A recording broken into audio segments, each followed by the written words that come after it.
It is my son. It is my daughter. It was my boyfriend. You know someone who is suffering from addiction. It was my mom. It was my dad. Recovery Ways in Murray, residential treatment for substance abuse and other addictions. It is me. Recovery Ways 30 to 90-day clinically proven programs will bring healing to the mind, body, and spirit. Recovery Ways, healing from addiction, freedom for life. Find us at recoveryways.com or call today with questions at 888-9-TO-QUIT. My name is Seda and I am from Armenia. The gospel is important for me because I know God loves me and I know that where I come from and where I go after this life. Thank you, Seda. Latter-day Saints live in nearly every country of the world, including areas where the church isn't accepted or recognized. Though the numbers may be few in these areas, their faith is strong. We tracked down one member who has lived in many places around the world and currently lives in the Middle East, where Islam is the primary religion. And Jennifer Bircher joins us now via Skype. Now, Jennifer, I know the church where you're at is so much different than what we experience over here. Tell us how it is over there. Well, it's very different. For example, we're actually called a morale group, and there are about 25 of us that meet together, but we make up children, youth, adults, even a few single adults, including myself. We're able to meet on Fridays, which is our worship day, so that's a little bit different. We're a little bit discreet on how we meet. Of course, we don't proselyte, and we do other things that you'd normally do in the USA, such as visiting teaching, home teaching, and we're able to access that kind of information off the internet, which is very useful. So I guess like in the United States, you might get your weekly enzyme in the mail. We just go to the internet and access it. Now, I know you say you have to be discreet. How are you treated when people find you are Mormon?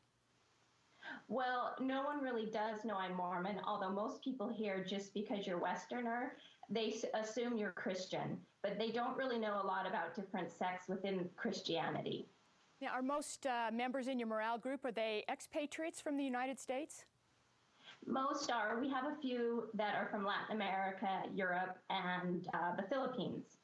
How about religious materials? You say you get the ensign over the internet, but are you allowed scriptures or to be shown or seen with scriptures?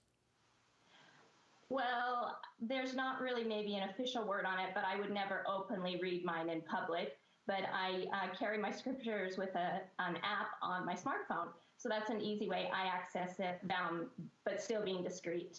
How about General Conference this weekend? Are you able to watch? Yes, most definitely, but our weekend is not the same as your weekend. So although we can access it off the internet, I'll do it at the end of my work day, basically, and kind of piecemeal watch different parts of it. Now, I understand that you also worked and lived in Kenya. How is the church there, and how is it different from where you are now?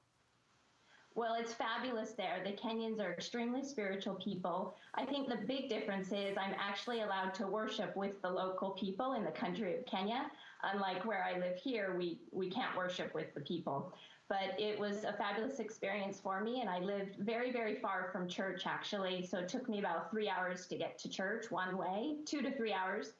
And so I wasn't able to participate in visiting teaching and home teaching, but of course I was able to make it to church every Sunday. So a few things are different, but most of the things were similar there to the United States.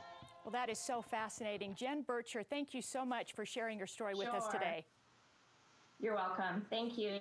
Thank you. Coming up after the break, we head to our nation's capital to meet Cheryl Gardner, a convert to the church and teacher in one of the toughest schools in the country.